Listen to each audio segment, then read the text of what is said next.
Yo, what's up riders? Dito tayo sa shop ng Doride at ito yung mga iba't ibang klaseng bola natin. Pero ngayong araw ay kukunin natin itong Doride bola ng Pinas at ipapadala natin kay Ballers Vlog x DK Sports. So itong dalawang to, sila yung unang supporters natin na sumuporta kay Doride. Sila yung nag-promote kay Doride at meron pa nga itong pa-promo si DK Sports Apparel, no? Pag nagpatahi kayo sa kanila ng mga jersey ng basketball, pwede kayo mabigyan ng isang bola para sa team ninyo. Hindi nyo na problema yung bola na gagamitin ninyo for your trainings, warm up. Meron na kayong sariling bola. At si Ballers Vlog naman, alam nyo ba, bumibili na maraming bola yan dito sa atin, tapos ipapamigay nila sa supporters nila. Sobrang todo ang suporta ng Ballers Vlog kay Doride. Namimigay sila ng bola, hindi sila nanghihingi sa atin, bibili sila ng bola sa atin at ipapamigay nila sa mga supporters nila. O diba, sobrang solid yun.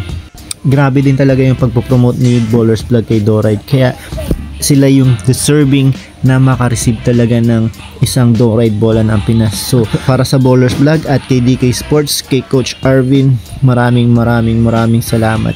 Huwag sana kayo magsasawa sumuporta sa Doride. So that's it guys. Congrats sa inyo and I'm bounce out.